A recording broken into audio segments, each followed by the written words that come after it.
Salvete discipuli. Today we're going to be learning about Latin greetings. So if you would please, open your IJ to page 18. At the top of the page, you're going to give the page the title Latin Greetings. At any time, feel free to pause the video so that you have more time to write or to replay something if you need more time to hear it.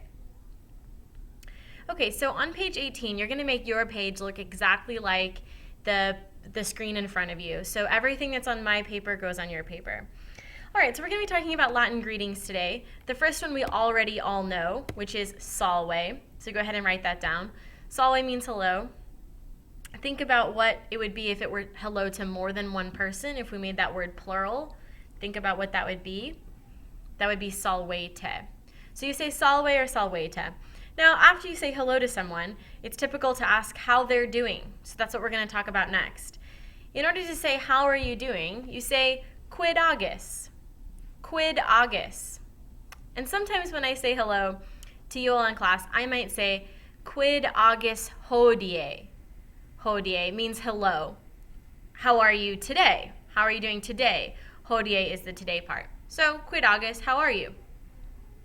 Then I'm going to expect you to respond to me. And so listed below here are a couple of responses that you might say when someone asks you quid agis. You might say optime. Optime. You could say optime ago, I'm doing very well, or you could just say optime, like things are awesome. You could say bene. Things are going okay. Bene. Things are going well. I'm happy. Bene. You could say satis bene. Things are okay. Satis bene literally means good enough. Satis is like enough. If you're satisfied in English with something, it's enough. Then finally, if things are not going well for you, you can say pessime. Badly. Things are not going well. Badly. Pessime. These two words, optime here and pessime here, are called superlative adverbs. So you could just be doing okay, like good, that's a kind of a plain adjective. You could be better, that's comparative, so you're kind of up a level from there, comparative. And then finally, superlative is the top level, so very well, very badly. So in English, we might have good, better, best. And good would be the simple adjective, better would be comparative, and best would be superlative. Here we have bene, which is good. Melior means better. I didn't put that on there. And then optime is like the best, doing very well. All right, so this is how you would say hello to somebody. So you say salve, quid agis, hi, how are you? And then be ready to answer with how you're doing. All right, next I want to teach us some common expressions. So things we might say in the classroom, things that I might say to you in the classroom, things that you might want to say back to me. So go ahead and continue your notes on page 18, just below those Latin greetings. So the first one is quaiso. Quaiso. And you might have heard me say quaiso when I'm giving someone some kind of command or some kind of direction. So we already know one command, which is to sit down. Sede. So I could say, sede quaiso, sit down please. We put quaiso with one of these words that gives a command or gives some instructions as a way to soften it and to say please. So if I were talking to my dog, I might say sede. But if I'm talking to a human being, I might say sede quaiso, sit down please. Another common expression is gratias tibiago, thank you. You might say this when someone does something nice for you. Gratias tibiago. Gratias tibiago, all written out like that, is kind of like a more formal I thank you, like a full sentence. If you just wanted to say thanks, you could just say gratias. Gratias, thanks. All right, let's talk about some classroom commands now, some things that I might tell you to do.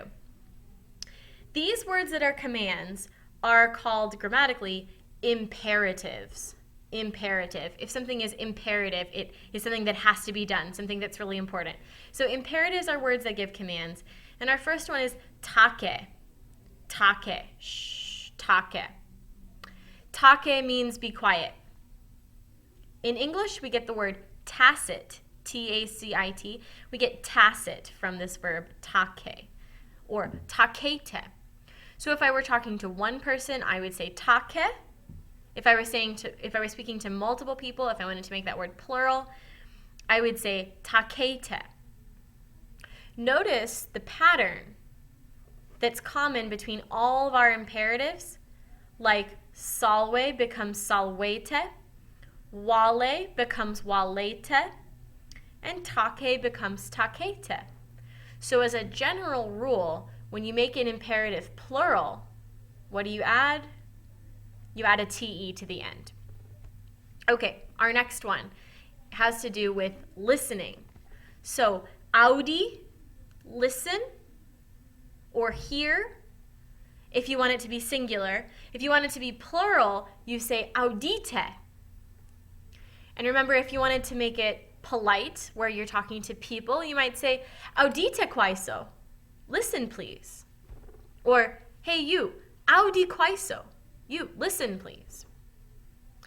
Think about some possible derivatives in English we might get from audi and audite. Words that have to do with hearing. Maybe you can come up with a couple of those. Words like audio, auditory, audible. If something is audible, it's hearable. You're able to listen to it. So those are some words that come from audi. Also auditorium. The auditorium is where you go to listen to someone speak. So audi or audite, listen. Our next word has to do with speaking. So this is if I wanted you to respond or to say something, I might say dik or dikite. Dik is singular, dikite is plural. So if I wanted you to repeat after me, I might say something and then I might say dikite quaiso, say please. Dik or dikite. This verb dicere means to say or to speak, and we get a lot of derivatives in English from this verb. Words like dictionary, where we keep all of our words, dictionary. Diction. Diction in English class has to do with the word choices that an author is making, diction. Those two come from dik and dicite.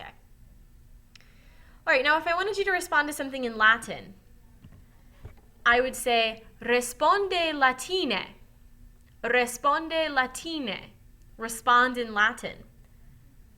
Responde latine. If I were to make this word plural, I would say respondite. Respondite. So a similar pattern, you just add the te. Respond in Latin. Latine here is an adverb. It's telling how I want you to respond. Latine in Latin. And our last one of these common expressions is quid anglice significat. And I would say quid anglice significat quaiso. And what I'm asking you is, what does quaiso mean in English? So where it says ... on the slide, there's always going to be a word there.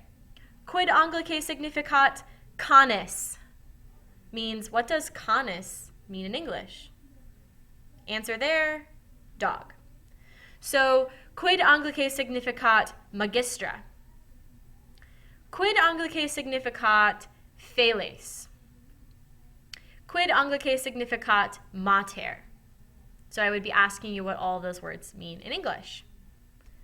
So that's going to wrap up our common expressions for today. Feel free to go back and repeat any parts of the video that were too fast for you, and make sure that you have all of our greetings and common expressions on page 18 in your IJ. Valete omnes.